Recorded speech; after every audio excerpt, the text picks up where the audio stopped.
여기가 이제 이야기를 좀 하자면 보고슨 안녕하세요. 텔아비브라는 도시예요. 텔아비브라는 도시고 이스라엘에 있는 모든 IT 기업들은 이쪽에 있다고 보면 됩니다. 이쪽에 있고 한국이랑 시차는 6시간 나요. 여긴 지금 오후 4시에요. 4시고 한국은 지금 10시겠죠? 예, 그럼 10시고 귀국은 월요일 날 합니다. 한국 시간으로. 네, 월요일 아침에 한국에 돌아오고.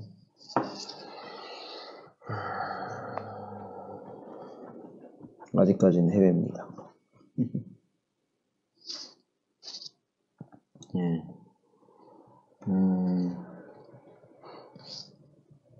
텔아비브는 대략 한 40명? 네, 40만 명 정도 되는 도시예요. 40만 명 정도 되는 도시인데,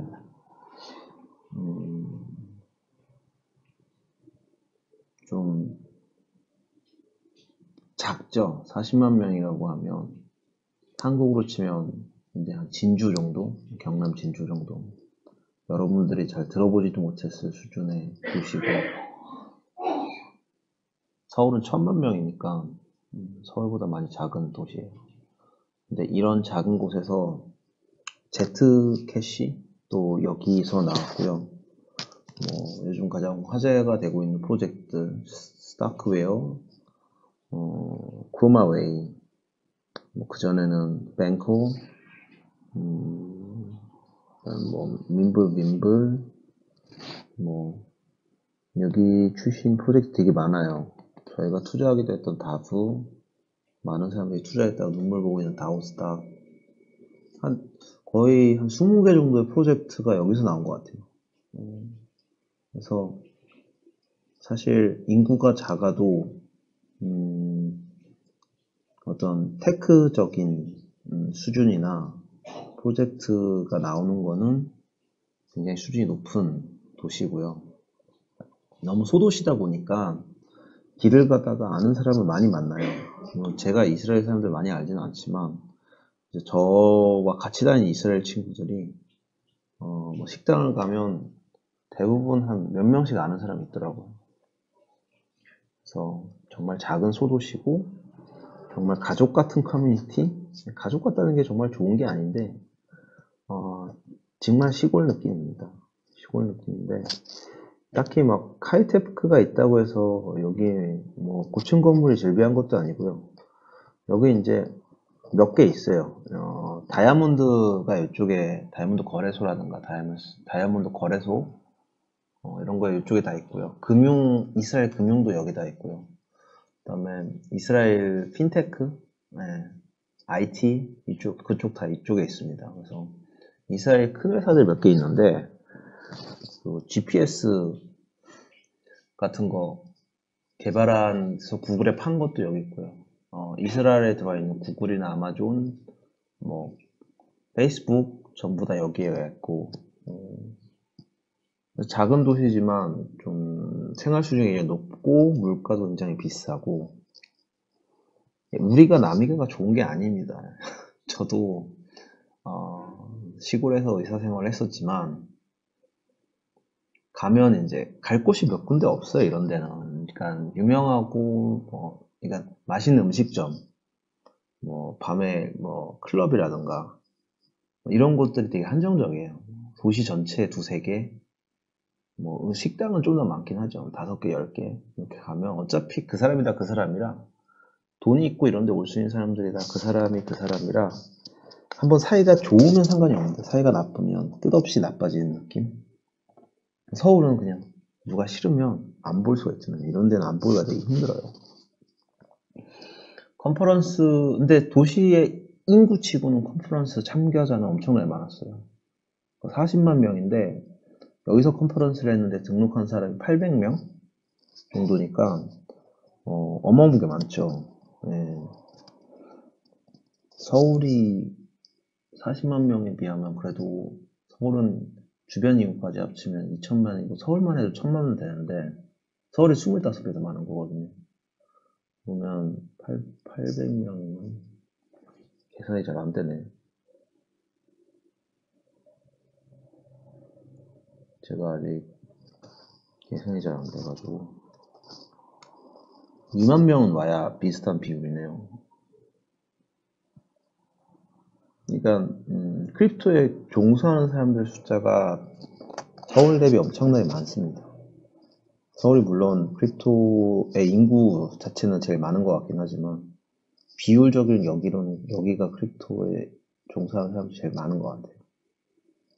물론 절대적 인구 차이가 많아서 이스라엘 자체가 큰 나라가 아니에요. 다 합쳐서 몇만 명이지?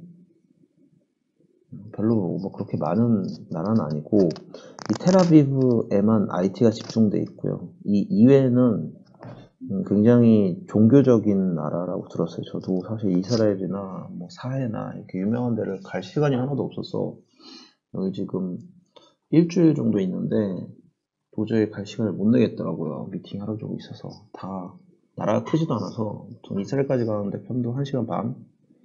그래서 갔다 오면 한 반나절이면 다 할 수 있는데 그거를 갔다 올 시간을 못 내겠더라고요. 그래서 근데 다들 하는 말을 하면 텔아비브만 좀 자유롭고 종교적 색채가 약하고 그 외에는 굉장히 종교적 색채가 강하다, 이 나라 전체가. 그래서 여기는 종교적으로 좀 유대교잖아요. 유대교가 저희가 생각하는 이제 크리스천이나 뭐 카톨릭이랑은 좀 달라서 여기는 토 일을 쉬지 않고 금토를 쉬어요. 금토가 휴일이고 그다음에 이제 금토는 일을 하면 안 돼요. 일이라는 거는 물질적인 일도 있고요. 어떤 예를 들면 극단적으로 얘기하면 여기는 엘리베이터를 하면 여러분 버튼을 누르잖아요. 근데 버튼을 누르는 거를 일이라고 칭하기 때문에 버튼을 누를 수가 없습니다. 그래서 엘리베이터가 어떻게 하냐면요. 엘리베이터 자동으로 가요. 자동으로. 그러니까 금요일, 토요일 날은 엘리베이터를 타면 엘리베이터 꼭대기로 가요. 그 다음에 자동으로 한 층씩 내려가서 층마다 다 씁니다. 근데 그러면 관광객이라든가 종교를 안 믿는 사람들은 그걸 기다리고 있어야 되는 거잖아요. 그러니까 뭐 호텔로 치면 20층짜리 호텔이 일단 1층에서 타면 20층 무조건 가요. 그러면 20층에서 19층, 18층 층마다 다 열립니다. 사람들이 다 기다려요. 그러면 호텔의 엘리베이터가 4개면 한 개나 두 개는 그걸 해요. 나머지 2개는 이제 버튼 누를 수 있는 거예요. 종교를 안 믿는 사람들을 위해서. 그런 식으로 나눠주는데, 문제는 호텔에 엘리베이터가 하나인 호텔이 있어요. 그러면 그 호텔은 다 같이 그걸 똑같이 해야 돼. 종교적인 걸 위해서. 이 나라는 종교적인 색채가 굉장히 강하지만 텔아비브만 예외적인 곳이고요. 여기는 일단 그 지중해에 이제 끼고 있는 굉장히 아름다운 도시고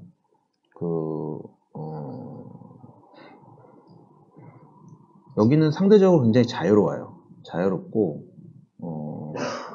그러니까 뭐 게이라든가 뭐 이런 여긴 그런 게이 축제 같은 것도 한다고 들었고요. 제가 직접 본 건 아니지만 근데 거리에 게이 같은 걸 보는 건 생각보다 되게 되게 쉽게 봐요. 오늘 아침에도 미팅 나갔는데 이제 야외 카페가 되게 많거든요. 길거리에 날씨가 좋기 때문에 사시사철. 그래서 이렇게 남자끼리 애정 행각을 하는 거를 생각보다 되게 쉽게 볼 수 있어요. 그래서 그거 좀 충격적이진 않은데 독특하긴 독특하더라고요. 그래서 그런 것도 많이 보이고 신기했습니다. 그런 건. 일을 하는 거는 불이익이 있지는 않고요. 불이익이 있지는 않은데 사람들이 이제 종교적인 거를 믿기 때문에 종교적인 사람들만 그걸 지키는 거예요. 아니 밥을 먹는 것도 일이라고 그것까지는 잘 모르겠어요. 제가 유대교가 아니라 그냥 저도 유대교에 있는 유대교 사람들이랑 미팅하니까 유대교 사람 들은 거고 밥은 먹더라고. 여기 근데 이렇게 노는 그러니까 이런 휴일에도 다들 택시는 잘 다니고요. 여기는 또 그 우버가 되긴 하는데 주로 get이라는 이런 앱을 많이 써요. get이라는 앱을 많이 쓰고요. 그래서 굉장히 독특한 나라인 것 같습니다. 비트코인 시황은 아직 얘기 안 했어요. 성휴브님, 하나 물어봅시다. 이번 정권의 비트코인 가망 있나요? 정치 발언이 아니라 현 정부의 경제 성향을 묻는 겁니다. 말이 중간에 끊기나 보네. 양성님이 방송 터진 건가요? 하는 거 보니까. 인터넷이 안 좋아서 그런 것 같아요. 설정 어떻게 바꿔야 되는데. 진짜 안 좋다. 인터넷 상황이 진짜 안 좋네요.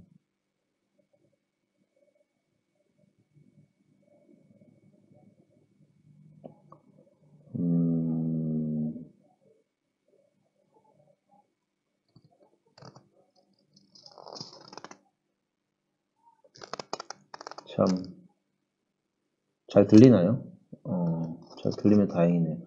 지금, 그, 속도는 진짜 낮아요. 속도도 낮아서, 컴퓨터는 괜찮은데, 손실 프레임이 너무 높아요. 그래서, 사실 방송을 할 수 있는 인터넷 상황은 아닌 것 같아요. 오늘 방송은 그냥, 노가리 위주로 좀, 까는 걸로 하고, 여기는 그러니까 외국인도 이 도시에 한정해서 외국인이 되게 많아요. 이 도시는 좀 이스라엘 난민들이라든가 이민자들이 이 도시로 제일 많이 오고요. 이민자들은 이제 돈 많은 이민자들은 프랑스계 유대인들이 여기로 많이 와요. 프랑스가 이 프랑스 경제 상황보다 이스라엘 경제 상황이 처음으로 좋거든요. 이스라엘이 건국한 이래로. 거기다가 프랑스 이제 유럽 쪽에 폭탄테러라든가 무슬림의 힘이 강해지면서 이제 프랑스에서 돈을 많이 모은 그런 유대교 사람들이 여기로 넘어와가지고 많이 산다고 하더라고요.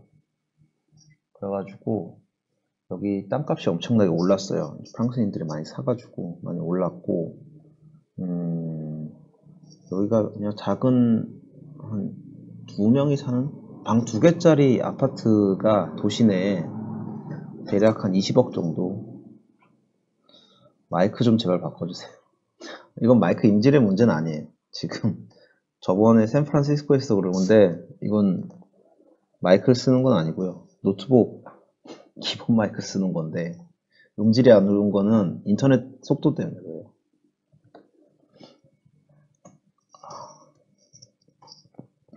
그리고 제가 지금 마이크 안 들고 다녀요. 지금 해외인데 마이크를 들고 다닐 수가 없습니다. 노트북에 마이크를 연결하려면요. 그거 중간 박스까지 들고 다녀야 돼요. 근데 여기도 그래서 땅값이 많이 오른 상황이고 삶의 질이 그렇게 좋은 것 같진 않아요. 물가가 한국보다 비쌉니다. 확실하게. 여기 카페 가서 아침 먹으면 좀 괜찮게 먹으면 둘이서 한 5만원 정도? 둘이 한 5만원 정도 나오는 것 같아요.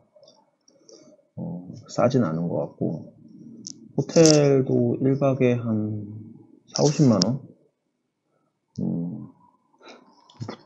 여기가 제가 가본 것 중에는 물가가 거의 제일 비싼 것 같아요. 홍콩보다도 조금 체감 물가가 비싼 느낌? 물론 땅값은 홍콩이 더 비싸요. 땅값은 홍콩이 더 비싼데 그냥 뭐 홍콩 그래도 먹는 건 별로 안 비싸니까 여기 먹는 건 너무 비싸요. 기본적으로. 그리고 싸게 먹고 싶어도 싸게 파는 데가 잘 없어요. 어제 밤에는 좀 이렇게 이 도시 내에서 좀 못 사는 동네에 갔었는데도 제일 못 사는 동네 갔거든요. 제일 싼데. 그렇게 가도 둘이서 한 2만원? 두 명이서 먹는데 2만원이 거의, 거기가 이 동네에서 제일 물가가 싼 데니까, 둘이서 2만원이면 한국에서는 사실 그냥 싼 거 먹으려고 하면 강남에서도 둘이서 2만원짜리 먹는데, 물가가 비싼 거죠. 어제, 예. 그래서 이 동네는 물가가 되게 비싸고 사는 건 좀 팍팍한 것 같긴 해요. 그래도 일단은 여기 있는 사람들은 여기에 대해서 되게 만족하는 것 같고 집들은 좀 많이 낡았지만 되게 아름다운 도시고 길거리 카페 많고 사람들은 항상 이렇게 조깅 많이 하고 개 데리고 산책하고 개를 엄청나게 많이 키워요. 큰 개. 대형견들 되게 많이 키우고 대형견들 목줄 안 하고 데리고 다녀요. 대형견들 그냥 막 뛰어다니더라고. 그래서 그건 좀 충격적이었고 그거에 대해서 뭐라 하는 사람 별로 없더라고요. 그래서 개 데리고 가게다 들어가고 개 데리고 뭐 카페 들어가고 가끔씩 저도 대형견을 키우지만 좀 공격적인 대형견들이 풀려 다니는 건 좀 위험해 보이긴 하던데 그거에 대한 법은 별로 없는 것 같아요. 박사무엘님 안녕하세요. 예, 제가 아는 분 같은데. 그리고 여기서 이제 여러 회사들을 갔었는데 그 회사들 중에 이제 저를 초대했던 게 이제 퍼스트 그룹이라는 회사고요. 그래 그 외에 여러 회사를 갔는데 여기서 느낀 거는 여기서도 이제 조 단위의 자산을 잇는 분을 몇 분 미팅을 했는데 아무래도 좀 해외에서 오니까 좀 그런 걸 쉽게 만나주는 것 같아요. 그런 사람들이 쉽게 만날 사람들은 아닌데 여기 느낌은 돈 냄새 나는 거에 엄청나게 사람들이 빨리 들어가요. 한국과는 또 다르게 한국은 어쨌든 돈에 민감하더라도 사람들이 친절한데 여기는 일단 친절하지도 않아요. 친절하지도 않고 일본보다 더 심한 느낌? 여기는 뭐 여기서 돈 받아낼 수 있으면 진짜 어마어마한 것 같아요. 쉽지 않은 것 같고 여기에서 이제 대형 유대인들 돈 진짜 많나요? 여기 인구 대비해서 진짜 돈이 많은 동네예요. 근데 돈을 진짜 안 써요. 엄청 아끼고 그러니까 예, 뭐 조단위 부자라고 해서 일반인이랑 그냥 똑같아요. 뭐 옷을 뭐 되게 비싼 거 입는 것도 아니고 브랜드가 뭐 엄청 비싼 거 입는 것도 아니고 그러고 다녀요. 한국에서는 조단위면 엄청나게 화려하게 걸치고 다닐 것 같은데 독특합니다. 이 생활 양식 자체가 독특한 것 같고 재밌는 게 많아요. 아무튼 제가 여기 와서 만났던 것 중에 이제 큰 ICO 프로젝트들도 있고요. 아직 ICO를 안 끝난 것들 있잖아요. 뭐 크로마웨이라든가 스타크웨이 이런 거 뭐 빈이라든가 빈은 이제 민블민블이라는 프로젝트인데 민블민블은 나중에 되게 재밌는 프로젝트라 이거는 제가 나중에 좀 특집으로 한번 해야 될 것 같아요. 오후 4시 반입니다. 지금 오후 4시 27분이에요.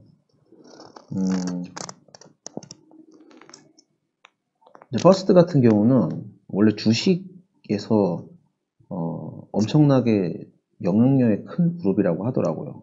주식 FX 트레이딩, 아비트라지 뭐 이런 거 많이 하던 곳인데 거기 오너가 이제 조단위 돈을 번 게 그 주식으로 돈을 벌었고 옵션 시장에서도 뭐 한국 시장의 거래량의 뭐 8%를 들고 있다던가 8%를 자기네가 한다고 그러고 주식에서 굉장히 큰 손인데 이미 주식은 계속 하고 있고요. 크립토 시장에 들어와서 이제 거래소들의 마켓 메이킹이라기보다는 거래소에 아비트라지를 해주는 거죠. 거래소 아비트라지라는 건 무슨 말이냐면 업비트랑 빗썸이 있으면 둘 다 너무 큰 곳이라 그런 곳은 안 하는데 조그만 새로 생긴 거래소 있잖아요. 조그만 거래소 뭐가 있을까? 그냥 뭐 조그만 거래소라고 칩시다. 뭐 데이빗 새로 생긴 게 요즘 화제니까 데이빗이라고 치면 데이빗은 그래도 거래량이 잘 나오는데 거래량이 초반에 잘 안 나오면 비트코인 가격이 빗썸이나 업비트랑 다를 수가 있어요. 그러니까 여기서는 비트코인이 700만 원인데 새로 생긴 거래소는 거래량이 안 나와서 비트코인 600만 원일 수가 있거든요. 그럼 중간에 100만 원의 차익이 있잖아요. 그거를 계속 맞춰주는 거예요. 그래서 사실 뭐 좀 노가다 일에 가까운데 주식시장에서도 그런 거를 해주는 사람들이 있고요. 그거를 똑같이 여기서 해주는 거고 이걸 프로젝트 단위로 해주기 시작하는 경우도 있고 프로젝트에서도 이제 거래소 간의 가격 차이 있는 걸 조절해주는 경우가 있고요. 그래서 이런 일 해주고, OTC 해주고, 그 다음에 커스터디 서비스라고 해가지고, 이 지갑 서비스. 그러니까, 개인 지갑 말고 기업용 지갑이 있거든요. 그러니까 기업들이 들어와서, 투자를 하기 위해서, 대형 펀드들이 들어오기 위해서는 보안 문제라든가, 여러 가지 편리성, 지갑의 편리성이 현재 개인 지갑보다 많이 추가돼야 되는데, 그런 거를 많이 추구하는 곳들이 꽤 있는 것 같아요. 그래서 상당히 감명 깊게 본 것 같고, 여러 가지로 신기한 것 같아요.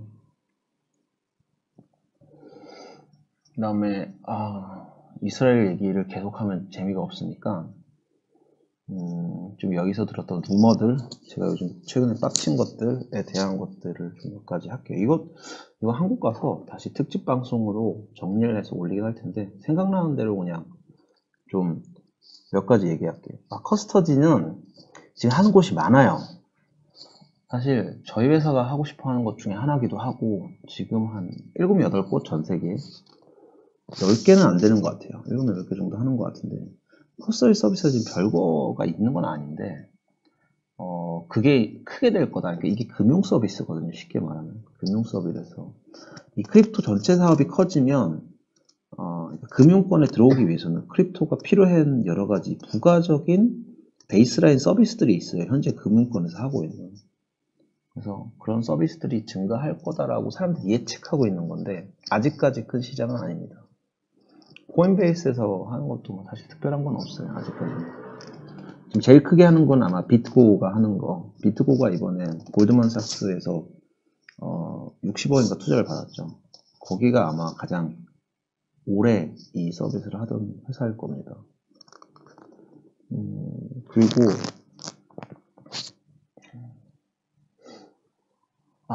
그래. 캐네틱에 대해서 먼저 얘기를 합시다. 캐네틱은 홍콩 베이스 펀드고요. 굉장히 원래 명성이 있었던 곳이었죠. 명성이 있는 곳이고, 좋은 이야기도 사실 되게 많아요. 거기 CEO에 대한 굉장히 호평이 많고, CEO는 굉장히 낙천주의자이고, 이 크립토에 대해서 굉장히 크립토가 미래를 바꿀 것이다 라는 믿음이 굉장히 강한 사람이고, 거기 쪽에 있는 ICO 분석력이 굉장히 좋다. 그러니까 ICO, 그러니까 애널라이즈를 한 명, 분석가를 한 명 고용을 하고, 그 사람 한 명이 온전히 한 ICO만 분석하는데 자기 일하는 일과를 다 보내는 그런 좀 이상적인 조직을 꿈꾸는 게 캐네틱인데, 거기가 올해 들어서 이건 다 루머예요. 다 루머고, 이걸 전제할게요. 루머라는 걸 전제할게요. 루머를 전제하는데, 이 중에 사실인 거에 있을 것 같고요.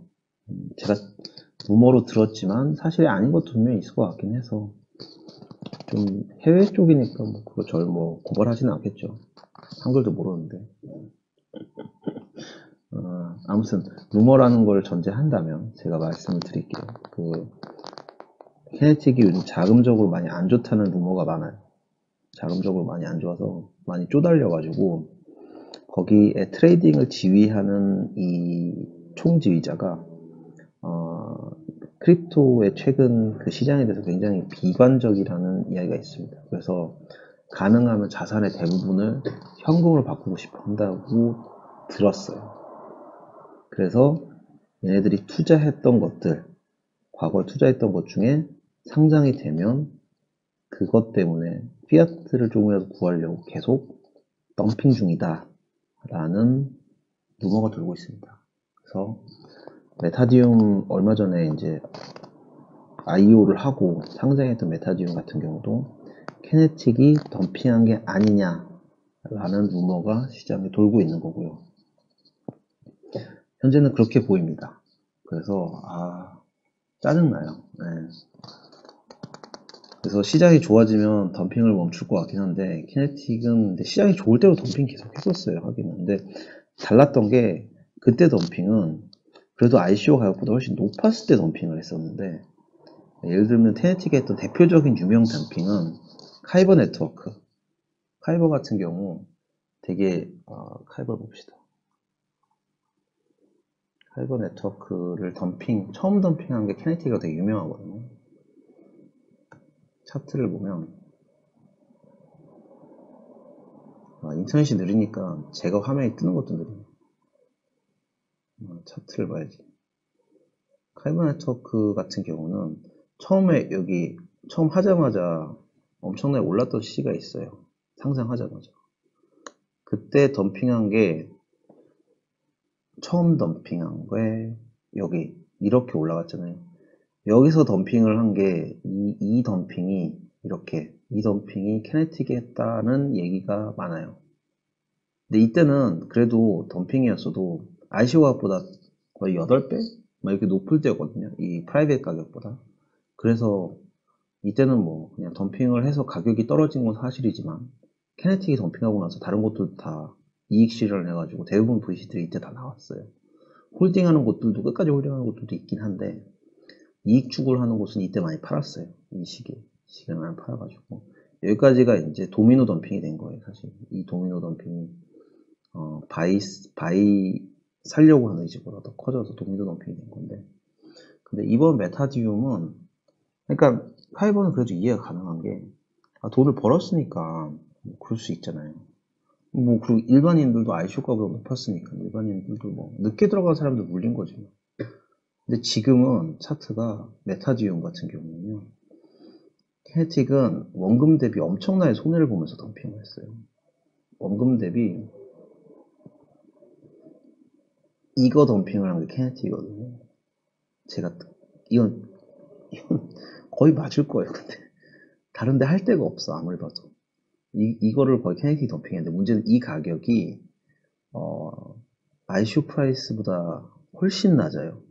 현금으로 치면, 그러니까 그러니까 그 프라이빗 라운드를 돌았을 때 이더리움의 가격이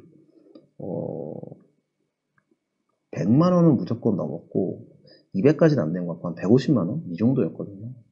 그렇기 때문에 이더 대비로 해서 반값이거든요. 이더가 지금 5배 넘게 떨어진 거예요. 100만 원 기준으로 봐도. 이건 10배 이상 손해를 보면서 판 거예요. 쉽게 말하면. 근데 그만큼 장을 나쁘게 보고 있는 거예요. 여기 트레이딩 하는 애가 장을 나쁘게 보는 게 한 가지. 이더가 더 떨어질 거다라고 본다는 거죠. 쉽게 말하면. 두 번째는 여기가 현금이 그만큼 급하다. 뭐 직원들 월급도 줘야 되고 뭐 월세도 내야 되고 뭐 이런 것 때문에 현금이 급하다. 팀도 당연히 빡쳤을 것이고 다른 VC도 저도 엄청 빡치는데, 예. 저도 왜 이러는지 이해가 안 돼요. 이해가 안 되는데 돈이 없으니까. 제가 최근에 들은 다른 루머, 이거는 키네틱이 아니에요. 키네틱이 아닌데 다른 루머 TTC 것도 있거든요. TTC 요즘 잘 오르고 있잖아요. TTC 계속 잘 오르고 있는데 TTC 되게 잘 올랐거든요. 이것도 루머래 가지고 100% 사실은 아닌데, 차트를 보면 여기에 덤핑이 한번 있었어요. 이게 덤핑인데 이거 소소 욕방에 차트 분석하는 분들이 이거 보더니 그 컵앤핸들? 컵 이거라고 그랬는데, 물론 차트적으로 컵 모양이 맞아요. 컵 모양이 맞고 그 다음에 빡 오른 건 맞는데, 문제는 여기서 덤핑한 게 실리콘밸리 쪽 VC라는 얘기가 있어요. 키네틱은 아예 TTC에 투자를 안 했고 실리콘밸리의 신생 VC가 여기 덤핑을 했다는데, 저는 거기는 아마 투자했던 게 발표도 안 된 것 같아요. 투자 발표됐던 애 중에 하나는 아닌 것 같고 제가 아예 못 들어본 애 같아가지고, 그래가지고 이 덤핑을 한번 해서 왜 덤핑했냐고 그때 누가 물어봤다는데, 자기는 뭐 현금 대비 엄청 손해를 받고 직원들 월급도 줘야 되고 그래서 뭐 돈이 떨어져서 일단 팔았다. 그러니까 사실은 저희가 손절하는 거랑 비슷한 것 같아요. 저희가 손절할 때가 언제냐? 돈이 떨어지면, 근데 돈이 떨어졌는데 돈이 들어가야 되는 때가 있으면 손절을 하는 건데, 여기도 손절을 한 건데, 문제는 얘네는 투자했던 규모가 크니까 손절 규모도 큰 거죠. 그래서 그게 VC들, 그러니까 이게 실제 정말 VC라고 하고 실제 정말 인큐베이터 수준이라고 할 수 있는 회사들은 현실 세상에서는 이런 짓을 거의 안 해요. 왜냐, 연계년, 연 단위로 어떤 운영 계획이 잡혀 있고, 그런, 어떤 식으로 운영을 할 건지 자금을, 이런 게 세세하게 돼 있기 때문에, 이런 걸 할 필요가 없는데, 그러니까 덤핑을 할 필요가 없죠. 돈이 부족하지 않으니까. 돈이 부족할 만큼 투자도 안 하고. 근데, 크립토는 아직까지 너무 신생 VC가 많다 보니, 이런 운영에 대한 미숙함, 개념이 떨어지다 보니까, 사실 홀딩을 하고 있으면 장은 망하지 않으면 무조건 오르거든요. 그래서 투자 회사는 보통 5년에서 10년이 넘어가면 마이너스인 곳이 없어요. 그거를 못 버티면 망하는 건데, 그거 동안 자기가 들고 있던 주식이라든가 그걸 들고 있는 투자 회사는 무조건 흑자가 됩니다. 그래서 투자라는 거는 그냥 사서 버티면 무조건 원래 돈을 벌어요. 근데 이 시장이 너무 미성숙한 시장이다 보니 돈이 많은 VC들조차도 그거를 못하고 있는 거예요. 못하고 있는 거고. 그럼 락업이 정답이냐? 그것도 좀 어려운 건데, 락업이 길면요, 돈이 많은 VC들, 돈이 많은 VC라는 건 여기서 현금이 많은 VC인데, 자, 많은 VC는 거의 미국계밖에 없어요. 미국계 VC들은 정통 VC에서 온 사람도 많고 해서, 거기는 그거를 좀 인정을 해주거든요. 4년, 5년짜리 락업도 저는 미국 시장에서 봤어요. 근데 중국계나 뭐 싱가포르, 일본, 한국계에서 투자를 못 받아요. 그러면 그 정도 락업은 아예 쳐다도 안 봅니다.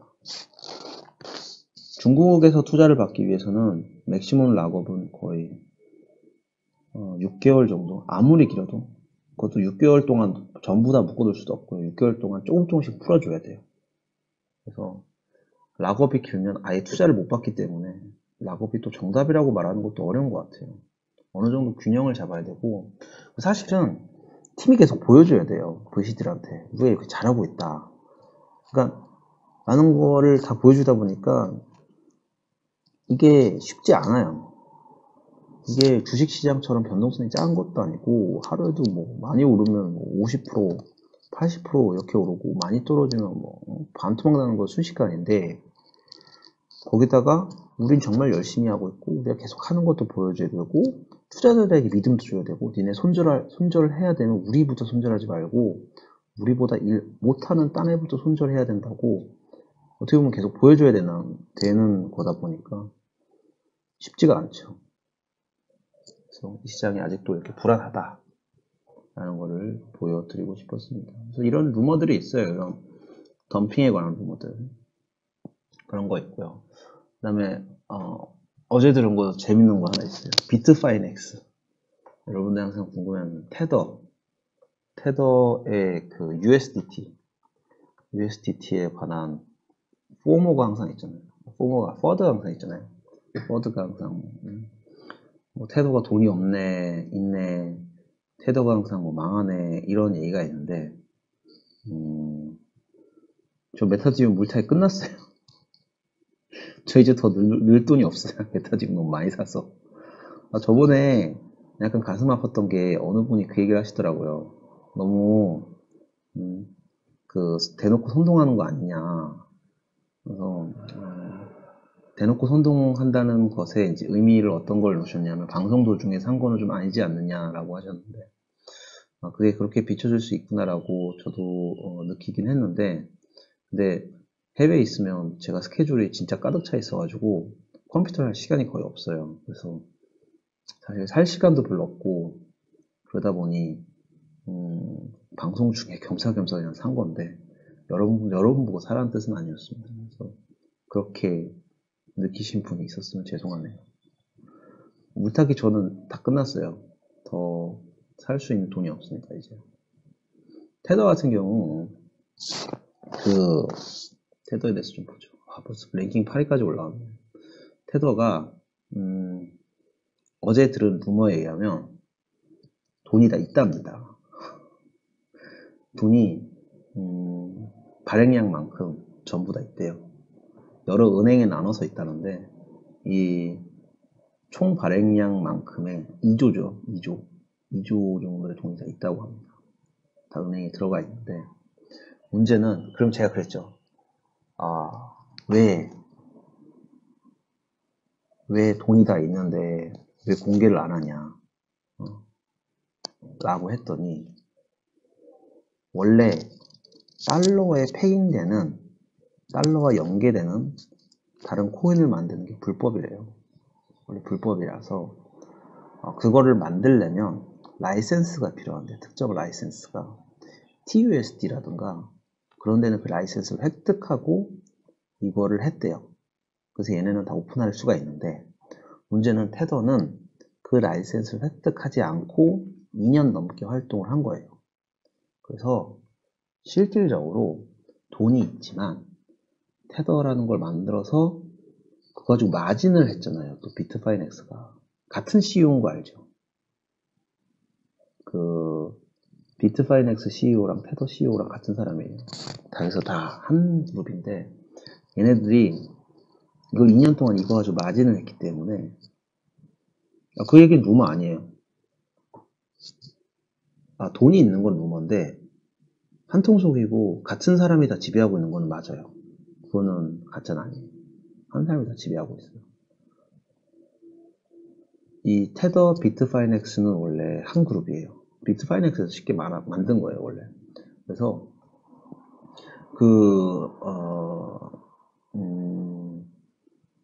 이거 가지고 마진을 했기 때문에, 그러니까 쉽게 말하면 마진을 하면서 얘네가 시장 조작을 했다는 거예요. 시장 조작을 했고, 발행을 하면서 뭐 하고, 시장 조작을 하고, 그리고 라이센스도 없이 달러에 패깅되는 새로운 화폐를 만들어내고, 이런 거 자체가 다 불법적인 요소가 엄청나게 많을 거라는 거예요. 그러니까 시장 조작을 했다는 건 사실 증명이 되게 어려운데, 했을 거라고 추측이 된다 정도인 것 같아요. 네. 근데 제일 중요한 요점은, 그래서 돈이 있어도 돈이 있다고 밝히질 못하는 거예요. 왜냐? 돈이 있다고 은행들을 다 밝히고 나면 결국 조사가 어느 순간 이제 그게 깨끗해지면 조사가 오히려 더 들어올 건데, 깨끗하게 다 하면 자기네들이 오히려 문제가 생긴다는 거죠. 그래서 지금 비트파이낸스는 미국 시장에서 완전 철수가 돼 있는 상황이고, 미국에 아예 거주한 직원이 없고요. 그냥 조사도 지금 받고 있는 수준인데, 최대한 오픈하지 않으면서 가고 있다고 합니다. 그래서 주기적으로 이런 퍼드가 계속 터지고 있다고, 터질 수밖에 없는 구조긴 하다고 하네요. 그래서 저는 그냥 돈이 그래도 있다는 소리에, 그래, 이 새끼들이 시장 조작을 했을 것 같긴 한데, 그래도 그래, 돈은 있으니까 다행이다, 최악은 아니네 라는 생각 정도는 했습니다. 그 정도로 생각하시면 될 것 같아요. 자, 테더가 남습니까? 비트가 남습니까? 테더보다는 비트가 남겠죠. 안정화 자산 비트가 아주 곽감을 받고 있는데, 테더는 그냥 달러잖아요. 달러가 있어도 테더라는 거는 결국 그러니까 비트코인 자체가 원래 만들어진 이유가 화폐 개혁을 하고 그 달러 대체하기보다 모든 화폐를 대체하기 위해서 나온 게 어떻게 보면 비트코인이었는데, 비트코인이 아직 그게 완전히 되기 전에 완전히 성숙하기 전까지 어쨌든 안정화되어 있는 어떤 피아트 머니, 그런 현실 돈에도 연계가 돼야 되다 보니까 결국은 테더라는 게 만들어진 거기 때문에, 테더가 살아남는다는 거는 좀 이상한 거죠. 달러 시대와 달라지는 게 없는데, 네. 테더는 그냥 포인트랑 똑같아요. 전송할 수 있는 포인트랑. 여기 뭐 스마트 컨트랙터가 들어있는 것도 아니고 아무것도 아닌데. 그 다음에 또 리플을 좋아하시는 분 계시네. 발키리. 리플. 또 여기서 또 저랑 생각이 유사한 친구 하나 만나는데, 조나산이라고. 저는 이제 최근에 리플에 대한 반감이 많이 사라지긴 했거든요. 근데 이 친구는 아직도 굉장히 강력하게 리플을 욕하더라고요.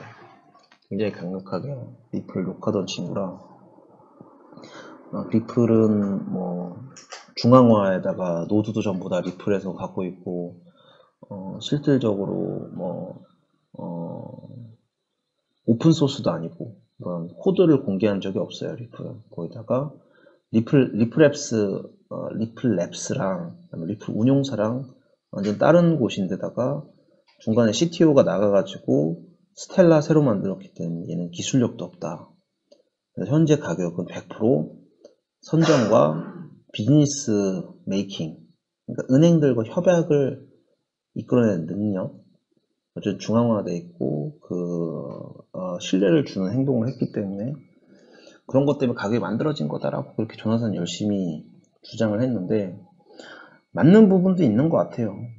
틀린 부분도 있고.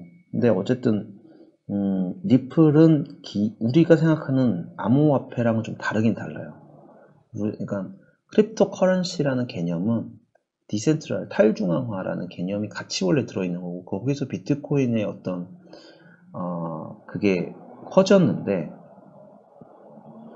비트코인이 가격이 처음 커진 이유 자체가 이 중앙화된 정부 통제를 벗어나기 위한 거예요. 근데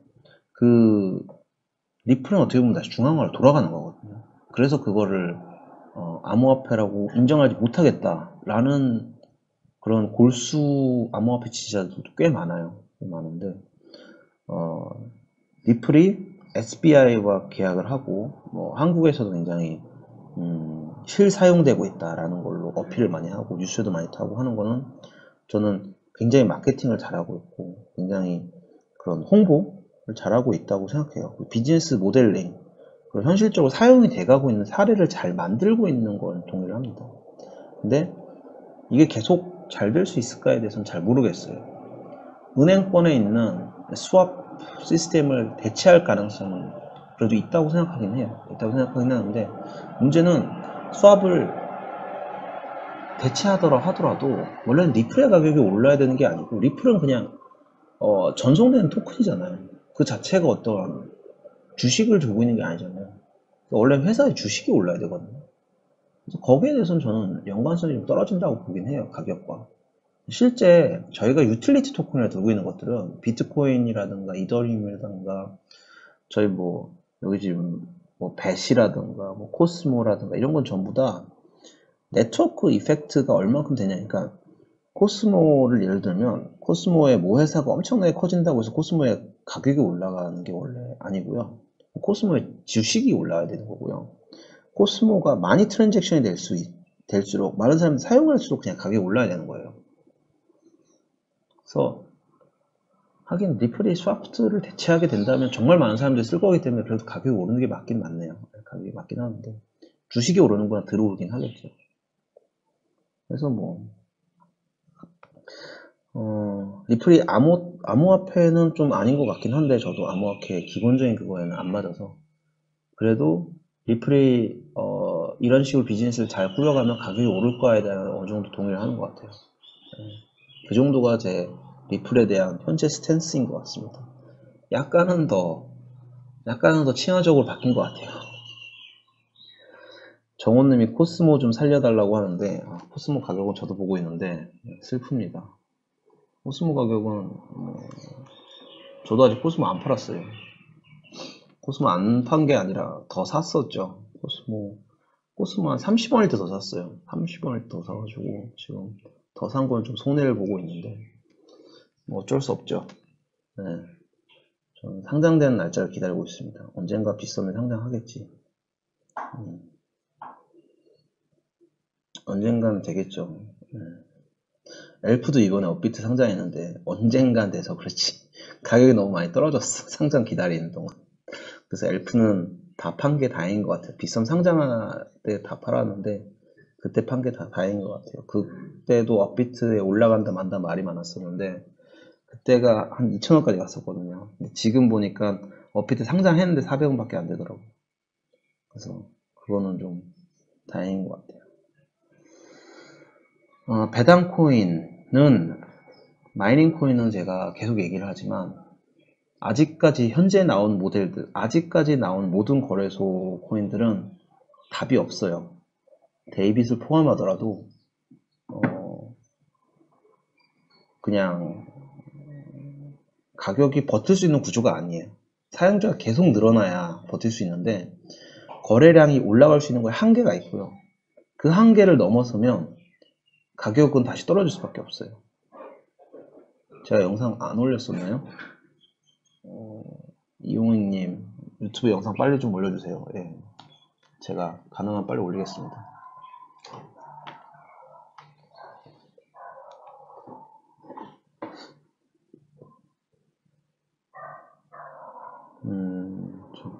잠깐만요.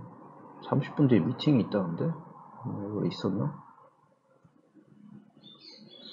미팅을 30분만 늦출게요.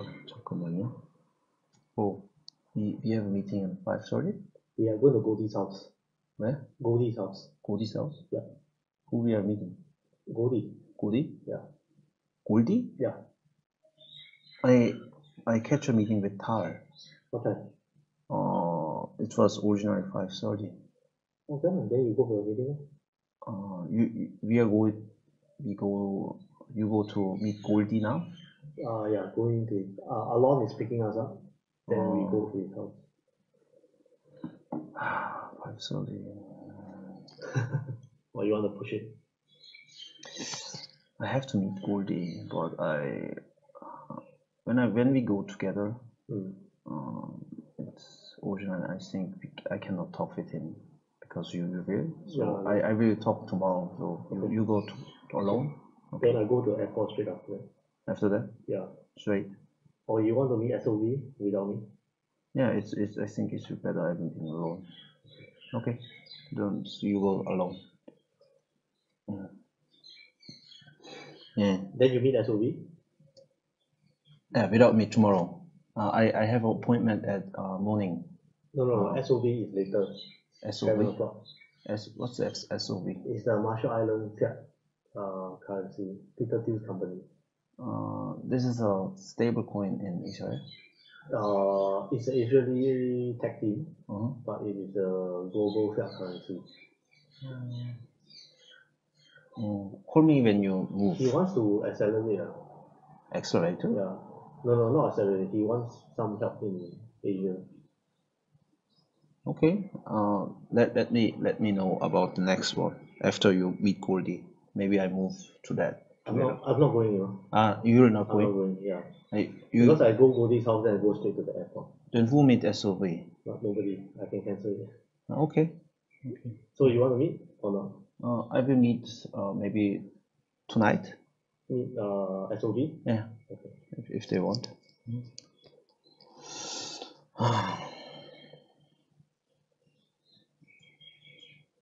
예.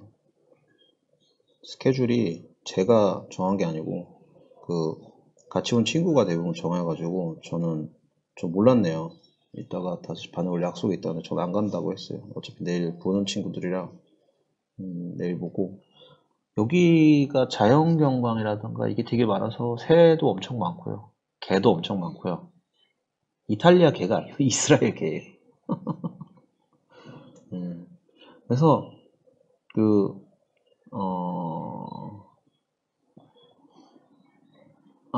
그거 마저 하죠. 배당코인. 배당코인은 현재 구조로서는 못 버팁니다.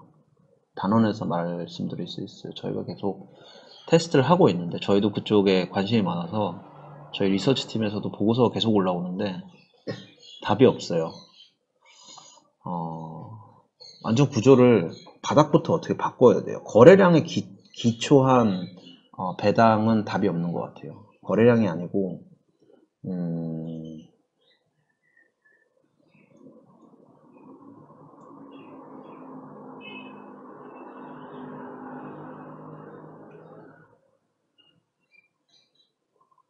그래가지고 이거를 좀 현재 구조에서는 답이 없다. 그래서 배당코인은 초창기에 들어가서 덤핑이 일어나기 전에 파는 게 아직까지는 정답인 것 같습니다. 단타 말고 장투로 들고 있는 거는 아직까지는 크게 의미는 없는 것 같아요. 네, 그거 좀 보시고 대신에 만약에 들어갈 시점을 잡고 싶으시다면 거래량 대비 배당금, 그러니까 배당금 대비 다른 거래소들의 가격을 다 비교해 가지고 적정 ROI를 계산해서 들어가는 거는 단타로는 그런 식으로 계산해서 들어가시면 될 것 같아요. 제가 그거 계산해 드릴 수는 없고. 네. 정정훈님이 트라이체인이라는 걸 물어보셨는데, 설명을 들어보니 요사스럽다라고 하면 그냥 스캠이라고 생각하시면 됩니다. 처음 들어보네요, 저도. 이더리움은 요즘 근황이 어떤가요? 이더리움은 캐스파가 원래 10월에 예정돼 있었으나 일단은 지금 11월로 연기를 하긴 했는데 내년에 할 것 같다, 올해는 힘들 것 같다라는 개인적 의견과 함께 연기가 됐죠. 그래서 캐스파가 되면 POS과 POW가 같이 됩니다. 그래서 캐스파가 되는 순간부터 POS로 전환이 되기 때문에 이더리움에 대해서 나쁘게 얘기하는 사람들은 POS 자체가 힘들 거다, 캐스파가 영원히 일어나지 않을 거다라고 주장하는 경우가 많아요. 그래서 캐스파가 성공적으로 돼서 POS와 POW를 동시에 진행이 되면 이더리움 가격이, 그 사람들의 주장이 틀리게 되기 때문에 이더리움 가격이 많이 오를 겁니다. 캐스파가 성공할지 안 할지는 저도 정확하게는 모르겠어요.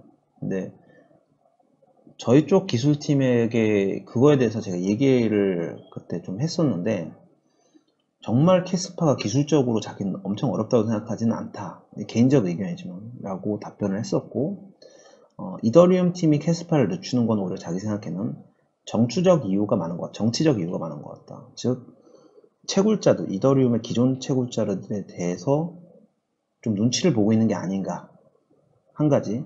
두 번째는 캐스퍼를 해서 POS를 가는데 중간에 정말 많이 선택해야 되는 것들이 있어요. 예를 들면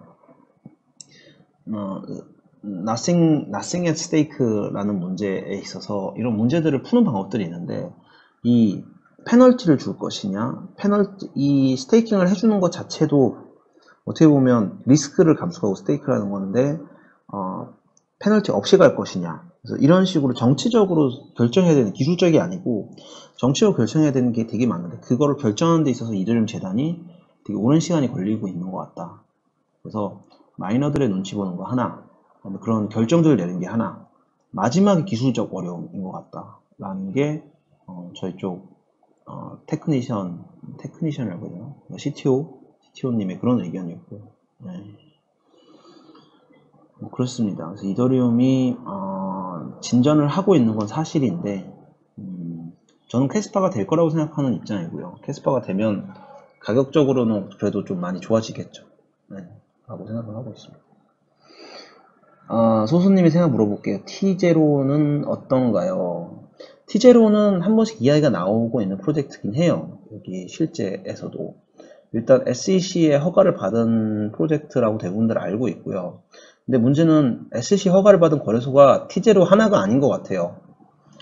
제가 2-3개 정도 미국에서 더 들었고요. 근데 그 중에서도 하드캡이 T0가 제일 컸던 터라 T0 하드캡만 하는 곳이 없었거든요. 그래서 하드캡의 이슈는 있을 것 같아요. 하드캡만큼 수익이 다시 안 나올 수 있을 거라는 좀 우려는 있습니다. 그런 우려가 약간 있긴 한데, 그 외에는 괜찮은 것 같아요. 네. 그래서 어쨌든 거래소가 잘 나올 거라고 생각은 되고요. 네.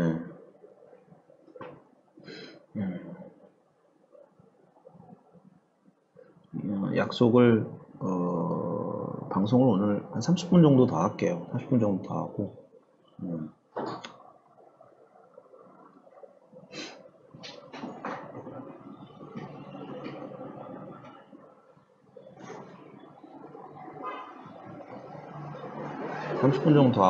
그 다음에 미팅하러 가겠습니다.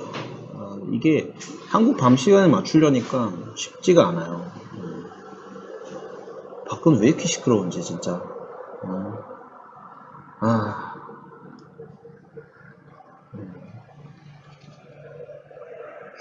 대충 답변은 다 한 것 같은데? 혹시 궁금한 거 더 있나요, 여러분?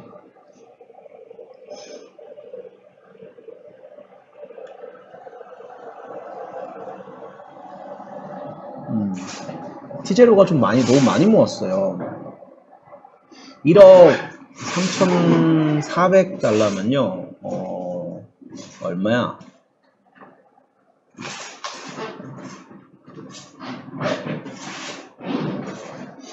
1억 3,400.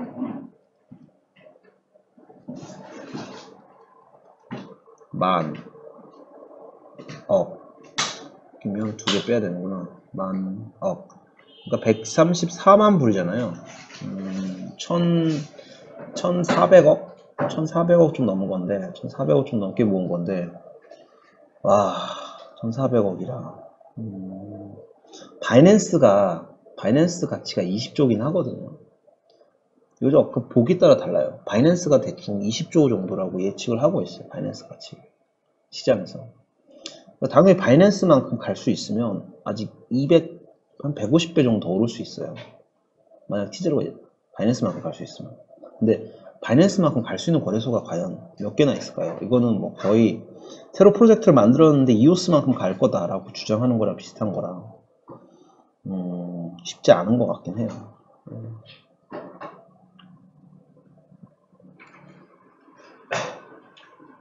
그래서 보통은 저희가 투자할 때 하드캡을 작은 곳에 위주로 투자하는 이유가 뭐냐면 1,000억짜리가 2,000억 가는 것보다 10억짜리가 20억 가는 게 훨씬 쉬워요. 그래서 하드캡이 작은 거에 많이 투자를 하는 거예요. 그러니까 10억짜리가 20억을 가는 건데 10억짜리가 사기가 아니면 10억짜리가 20억 가고 30억 가고 뭐 100억 가는 게 훨씬 쉬워서 보통은 하드캡이 작은 거에 투자하는 거라서 저는 티제로에 투자는 안 했어요. 근데 뭐 물론 티제로가 돈이 안 될 거다라고 말하기 힘든 것 같아요. 그건 모르죠. 그건 뚜껑 열어봐야 알지. 그때 시장 상황이나 그걸 봐야죠. 허크체인 서큘레이션 어떻게 보나요? 허크는 제가 투자를 안 해서 솔직히 정확하게 서큘레이션 구조를 보세요. 여기 이 락업 풀리는 분배 구조가 좀 이상하다는 얘기는 들었거든요. 여기도 루머가 있는데 허크체인 루머는 들은 게 뭔 얘기를 들었냐면 여기가 블록 VC가 그 엑셀레이팅을 했다는데 블록 VC가 이 서큘레이션 구조를 자기네한테 극단적으로 유리하게 짰다는 루머가 있더라고요. 그래서 상장날 엄청난 펌프앤덤프가 있었는데 이때 덤핑했던 게 블록 VC였다. 블록 VC는 자기 물량 덤핑을 했다보다는 자기 물량을 이때 다 팔았다. 이 가격이 엄청나게 오를 때 다른 VC들은 락업이 있어서 하나도 못 팔았다 라는 게 제가 들은 거고 나머지는 서큘레이션 구조는 잘 모르겠어요. 지금 얼마나 풀린 거야? 아직 엄청나게 안 풀렸네. 토탈 서플라이가 10빌리언인데 1빌리언도 안 되네요. 이러면 뭐 8%? 8%밖에 안 풀렸네 아직. 네. 자, 해외 박트 거래소는 11월에 예정대로 나올 것 같나요? 박트 쪽은 미국 쪽에서 언론 플레이는 계속 하는데 실제 박트 관계자라든가 박트 쪽에 투자했던 사람은 한 번도 못 봤어요.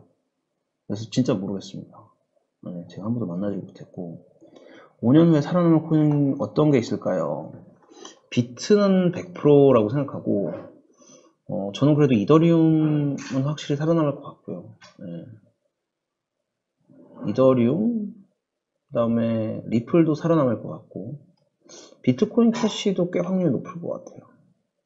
이오스 스텔라도 되게 좋게 보는 사람이 많아서 이 정도까지는 웬만하면 상관없지 않을까? 이 정도까지. 그 나머지부터는 잘 모르겠습니다. 그 나머지부터는 제가 뭐라고 말을 못하겠어요. 이 정도까지는 그래도 좀 안정권이라고 생각합니다. 그래도 확률이 꽤 높다? 100%까지는 아니고 여기 있는 건 그래도 한 60%, 70%는 살아남지 않을까. 저는 투자를 좀 길게 보고 있는데 2023년 후에 재미난 일이 있을 듯 합니다. 가장 안전하게 가려면 현재로서는 비트코인 가장 안전한 것 같아요. 스텔라 루멘 전망은 좋게 보는 곳들이 되게 많아요. 저는 좀 약간 너무 오른 게 아닌가 싶은데 아직도 좋게 보는 사람이 되게 많더라고요. 그래서 저는 개인적으로 잘 모르겠다.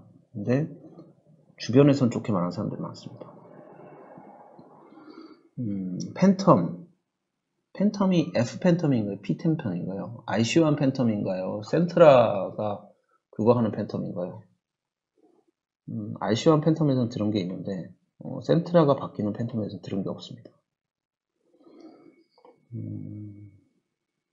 월마다 풀리는 것 같은데 가격 펌핑이 너무 심해서 그거 잘 모르겠어요. 이거는 그걸 봐야 돼요. 투자할 때 세프트를 봤는데 그 토큰 세프트라는 게 이제 토큰에 대한 분배가 들어가 있는 계약서거든요. 토큰에 대한 계약인데 계약서를 제가 받은 적이 없어서 네. 맥스가 12월로 연기가 됐나요? 그건 잘 모르겠습니다. 하드캡이 작다 크다의 기준은 어느 정도는 시장 상황에 따라 다릅니다. 올해 초는 하드캡이 보통 30밀리언 정도가 기준이었는데요. 지금은 작다란 얘기를 들으면 15밀리언 정도? 한 160억 정도까지는 떨어져야 작다란 얘기를 할 수 있을 것 같아요. ICO 팬텀은 F로 시작하는 그 팬텀은요, 식신 들어갔고 거기는 저희도 투자를 했는데 되게 포모가 심했어요. 그러니까 여긴 투자 안 하면 후회한다 라고 해서 굉장히 많은 사람이 들어갔고 한국인이 투자 못한 걸로 알고 있는데 닥터차트님 투자하셨나요? 이거 기관 말고는 한국인 그걸 안 받았는데 한국인 개인 KYC를 제가 한국 여권을 못 받은 데가거든요. 그런 데라고 하고 있는데 근데 거기가 이제 원래 문제로 지적됐던 게 테크팀이 너무 약하다라는 게 문제였는데 ICO 끝나고 나서 시간이 되게 많이 지났거든요. 그래서 지금은 테크팀이 많이 보강이 돼서 이 CTO라든가 테크팀이 굉장히 좀 탄탄해졌다는 얘기를 많이 들었고요. 그 이유는 잘 모르겠어요. 네. 그 이유는 잘 모르겠습니다. 티모데이님 안녕하세요. 이분 욕방에 계신 분 아닌가? 퀀텀 전망이 어떻게 보시나요? 요즘 퀀텀에 대해서 자꾸 말이 나오는데 좀 많이 떨어지긴 했죠. 어떻게 보면 지금이 살식이라고 보아가지고 지금 물어보는 분들도 있는 것 같고 오늘도 많이 올랐네. 근데 퀀텀이 오른 게 아니구나. 퀀텀은 5% 정도 올랐거든요. 퀀텀은 해외 나가면 제일 많이 저한테 물어보는 게 아이콘인데 퀀텀은 잘 모르겠어요. 팀이 분열된 것 같다라는 얘기를 듣고 나서 더 이상 지금 들리는 게 없는데 이제 모르겠습니다. 뭐 얘기가 들리면 제가 말씀을 드릴 텐데 아직까지 제가 들은 게 없어요. 그래서 저도 잘 모르겠습니다. 퀀텀. 지금 일단 관망 중이에요. 저는 들고 있는 거 기초 좀 관망 중이고요. 에이다 전망, 전 에이다를 좋게 본 적이 별로 없어서 에이다가 실질적으로 지금 어느 정도 위치에 있는지 모르겠어요. 개발 진척 상황이라던가 뭐 자기 자체 이거는 미더분 하는 것 같은데 어떤 컨퍼런스에 나와가지고 적극적으로 활동을 하지 않아서 이제 테조스 같은 경우는 활동을 시작하긴 했거든요. 저번 센트란에서 테조스는 부스를 만들었고 넴도 사실 활동 많이 해요. 근데 에이다는 그런 데서 볼 수가 없어요. 카르다노 지점은. 근데 돈은 엄청나게 많은 데라서 여기도 돈 많은 데 몇 개 있죠. 지금 트론 돈 진짜 많아요. 트론, 카르다노, 얘네가 스텔라 같은 데도 훨씬 돈 많을걸요. 이오스 돈 진짜 많고 이오스가 5조 정도 있어요. 얘네 마켓캡만큼 돈 있어요. 얘네 마켓캡이 지금 5조가 안 되는데 5조가 아니고 5 빌리언 있어요. 5 빌리언 달러가 있어요. Okay. See you, man. See you in Korea. 7 o'clock is a meeting later. 7 o'clock. Where? I send you the address. It's just down the road. Okay. Send me in Telegram. I send you. Okay. See you, man. See you soon. Okay. See you in Christmas. Yep. When is the time? When is the time? Maybe 1 week before Christmas. No. The 7. Yeah. I see Tal and 6. Then I have to move in 7. Okay. You can tell him to shift down here if you want. Yeah. Okay. See you. This the key, Yeah. When you leave tomorrow, just leave it on the table. Okay. Yeah, that's all. Okay. See you, bro. Have a safe trip. Yeah.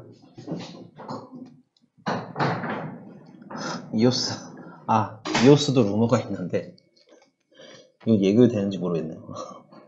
5 빌리언이 있는데 4 빌리언이 지금 약간 문제가 있다고 들었어요. 약간 계좌 종결됐다고 KYC 안 해가지고 무슨 방송이냐고요? 이거 그냥 개인 수다 방송입니다. 암호화폐 뒷담화 방송이에요. 암호화폐 뒷담화 방송.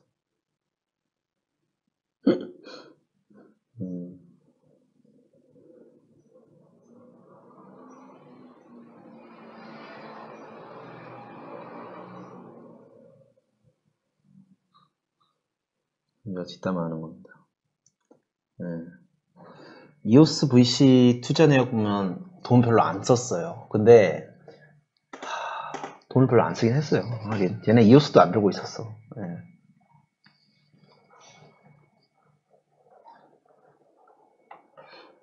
EOS 돈 모은 거 대체 어디 뜬 거지? 어디에 쓴 거지? 어이가 없네. EOS는 진짜 웃긴 게 EOS 재단은 지분은 EOS가 거의 다 들고 있고 EOS 재단이 90% 이상 들고 있을 거예요. 전체 EOS의 20%도 안 들고 있어요. 15%? 그 아래 들고 있나?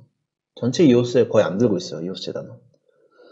KYC 종류가 아니고 EOS 같은 경우는 문제가 된 부분이 뭐냐면 ICO를 하면서 KYC를 안 했어요. KYC AML을 안 했기 때문에 저도 EOS 때 ICO 투자를 했지만 EOS ICO 1년 동안 했잖아요. 1년 동안 KYC를 한 번도 안 했어요. EOS는 그냥 스마트 컨트랙트로 이더를 넣어주면 그 이더에 토큰을 줬어요. 그래서 그거에 대해서 딱히 그것 때문에 계좌적으로 좀 문제가 생긴 것 같아요. KYC를 한 번도 안 했다는 거.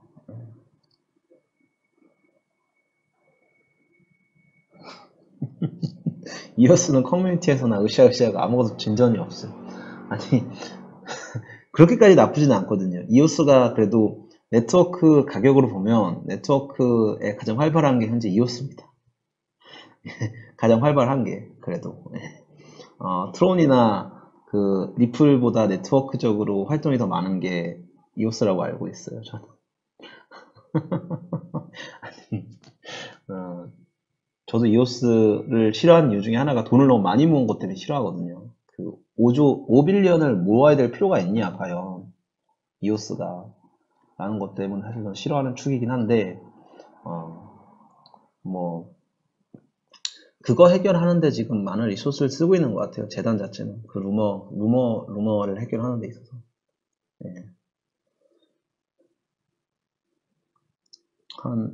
질문을 몇 개만 더 받고 네트워크 사정도 안 좋으니 5시 반까지만 하고 저는 미팅하러 가겠습니다. 혹시 궁금하신 거 더 있으신가요, 여러분? 루머는 나중에 정리해서 따로 방송을 해야 되겠어요. 루머 정리 이래가지고 코인 뒷담화 뭐 이런 것들에 대해서 나중에 한번 해야 될 것 같아요. 영상 찍어서.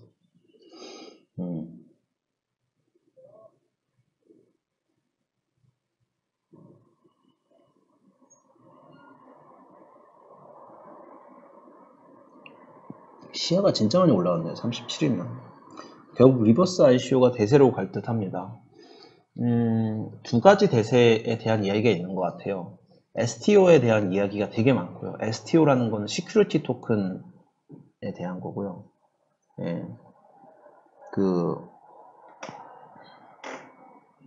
비트코인 캐시 하드포크에 대해서는 들은 게 없습니다. 비트코인 캐시에 대해서는 마지막 들었던 게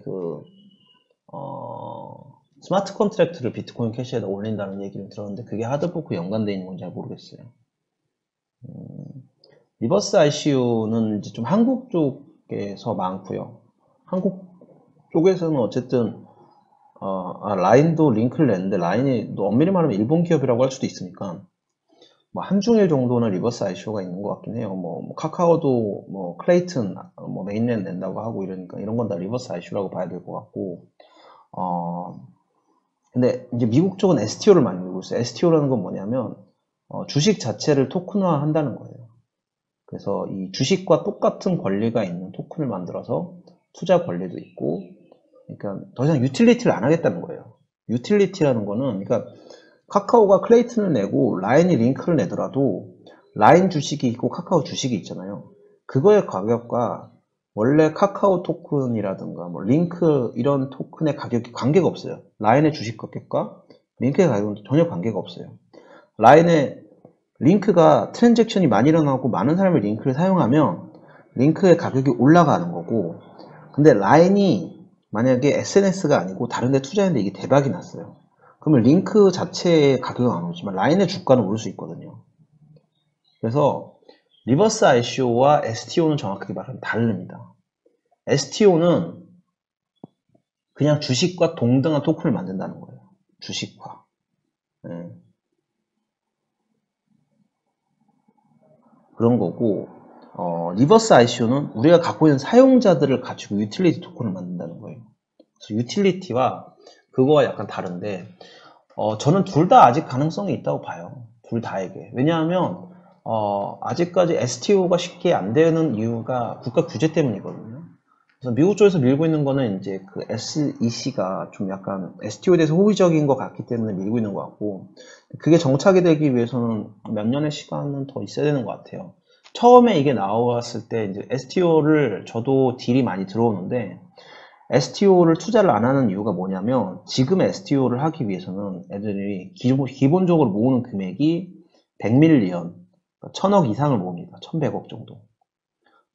1100억 이상을 기본적으로 모으기 때문에, 왜 그렇게 모으냐라고 물어보면요. 우리의 주식의 가치가 있고, 우리의 주식이 가치가 있다. 우리 회사 가치가 높다라는 게 한 가지.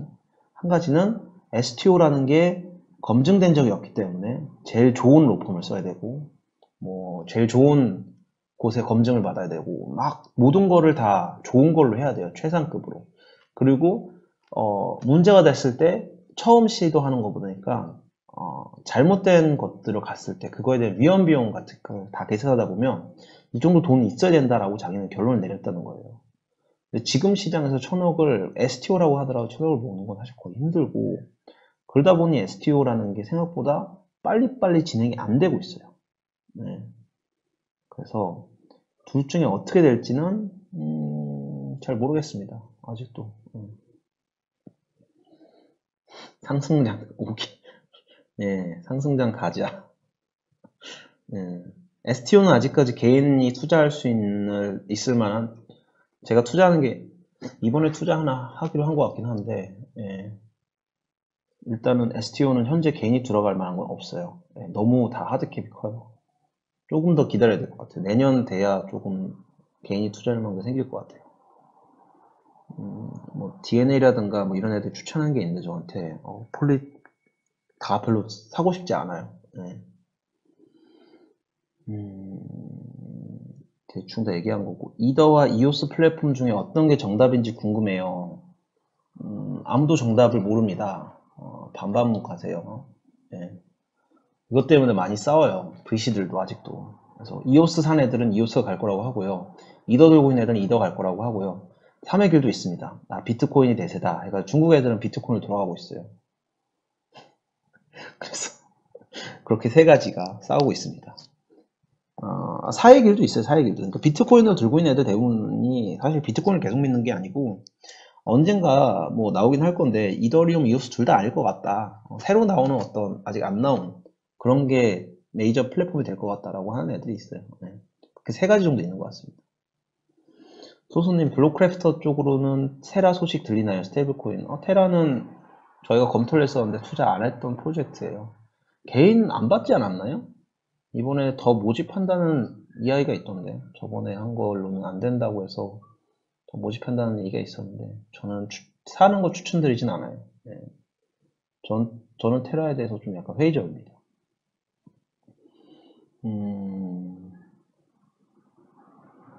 플랫폼 코인보다는 블록체인은 시큐리티 기능을 보안제로 활동되다 시대 흐름에 더 나은 기술로 대체될 듯 합니다. 플랫폼 코인과 시큐리티 기능의 보안으로만 하더라도 엄청난 마켓이에요. 왜냐하면 금융의 시큐리티 자체가 다 바뀌는 거기 때문에.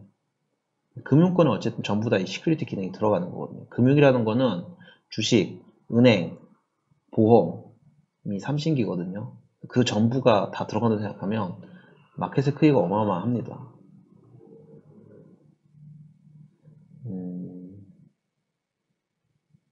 뭐 그렇습니다. 불구쇼. STO가 돼서도 유틸리티 아무 문제가 없나요? 이거는 TTC 미드업에서 보시면 될 것 같아요. 유틸리티에서 회의감을 갖고 있는 사람들이 늘어나고 있는 건 사실이고요. 유틸리티 회의감을 드는 사람들이 STO로 넘어가는 게 사실인데, TTC가 유틸리티로서의 가능성을 그래도 가장 잘 보여주고 있는 프로젝트 중 하나라고 생각합니다. 테라 15억밖에 안 된다고요? 아니요. 훨씬 더 많은데? 테라 훨씬 더 많아요. 테라 하드캡만 300억이었던 것 같은데, 다 모았던 게 300억짜리였어요, 테라는. 네. 15억은 어디서 나온 숫자인지 모르겠네. 테라가 뭐지? 바이낸스 랩에서 받은 것만 100억일 텐데. 바이낸스 랩이랑 바이낸스 랩이랑 폴리체인 합쳐서 100억인가? 엄청 많이 받았어요, 테라. 테라 회의적인 이유 말씀해 주실 수 있나요? 저는 아직까지 스테이블코인이 세 가지가 또 있어요. 그래서 뭐 이렇게 USDT, TUSD처럼 달러 패깅 하는 게 있고요.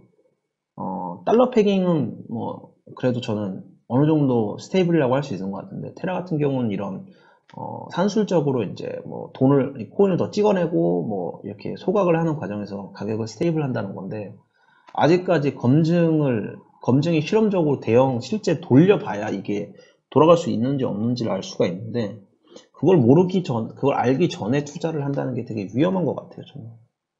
네. 최소가 15억이었다고요? 네. 더 아래도 넣었을 텐데. 네, 더 아래 넣는 팀도 있어요. 더 아래 넣는 VC 중에서는 그 15억 못 넣어가지고 더 아래 넣는 사람도 꽤 있었을 것 같아요.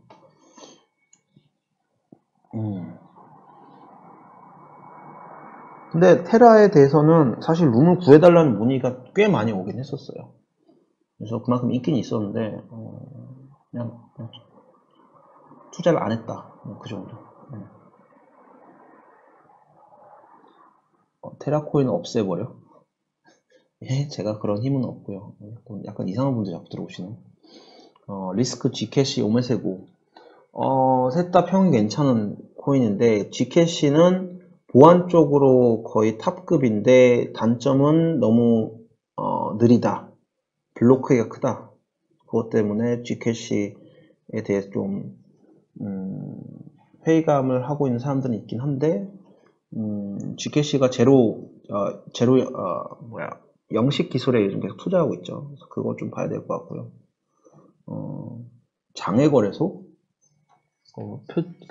표철민 대표님이 새로 오픈한다는 거. 의미가 있을까요, 그게? 어차피 그냥 덤핑의 장이 될 것 같은데. 받아주는 사람이 있어야지. 그래서 잘 모르겠어요. 물론, 의미가 있을 수도 있긴 하겠다. 되게 높은 가격에 되게 포모가 생긴 ICO 같은 경우 사람들이 많이 살 수도 있겠네요. 보안에 관해서 스스로 눈에 띄는 팀은 보이나요? 약간 센티넬 프로토콜에 대한 그 믿음이 좀 떨어졌거든요. 그래서 다 팔기도 했고, 업비트에 상장하자마자 더 큰 거래소에도 상장한다는 루머가 있긴 한데 잘 모르겠어요. 언제 상장할지도 모르겠고 해서 일단은 다 팔고 메타디움으로 다 샀는데 아직까지 보안 쪽으로 엄청 좋은 팀은 안 보이는 것 같아요. 네. 센티넬 프로토콜 잘 할 수 있을지 모르겠어요.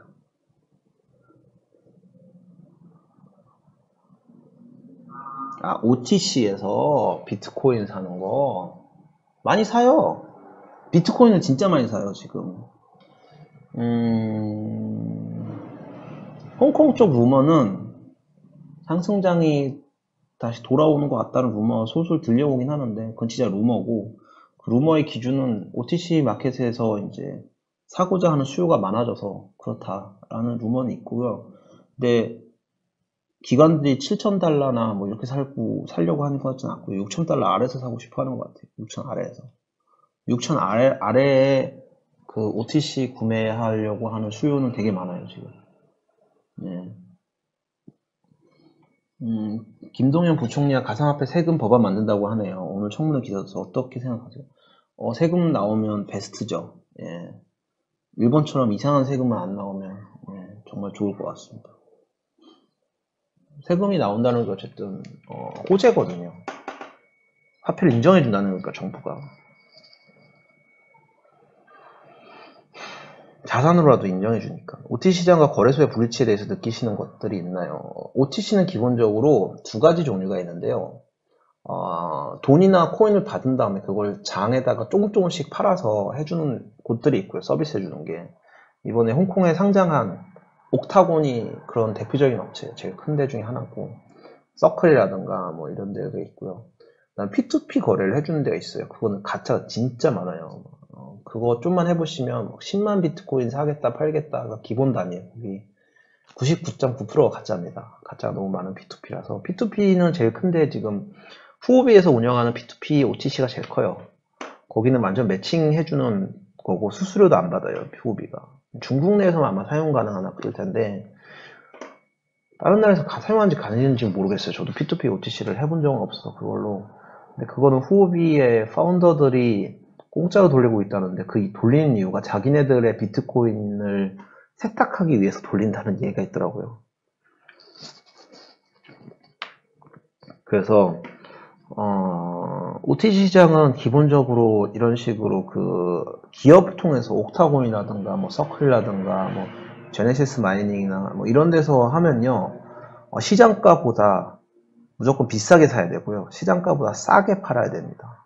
그냥 양이 많기 때문에 가격의 변동성을 안 주면서 얘네들이 그걸 털어주는 거지 무조건 손해를 보면서 해야 되는 거여서 그러니까 지금 6,400달러인데 내가 6,000 이하 사고 싶다 그러면 시장가로 5,800, 5,900이 돼야 6,000원 살 수가 있어요. OTC로. 메타디움 대형거를 상장 언제쯤 할까요? 그러게요. 그때 올라온 게 보면 6주에서 8주라고 뜨지 않았었나요? 4주에서 6주라고 떴었나?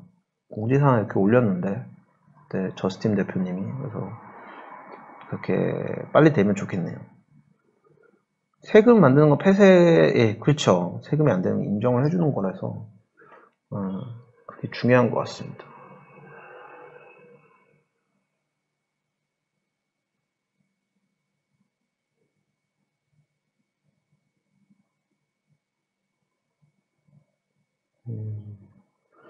일단은 제가 미팅을 나가봐야 돼서 오늘은 여기까지 할까요? 여기까지 하는 게 좋을 것 같습니다. 저도 저녁도 먹어야 되고 저도 먹고 살아야죠.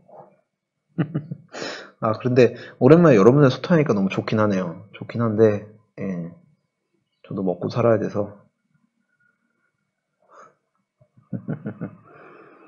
일단은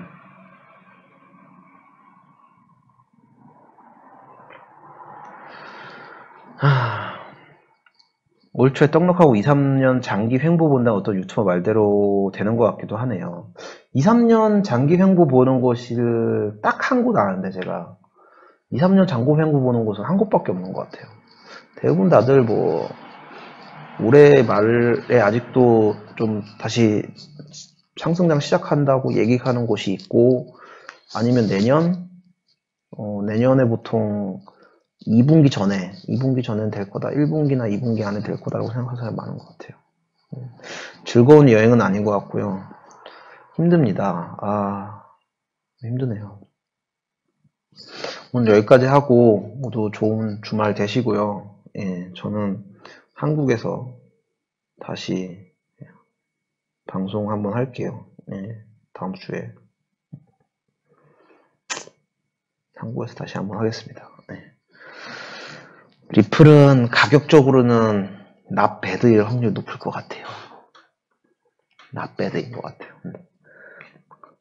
근데 꼭 리플을 사야 되나요? 딴 것도 올 건데.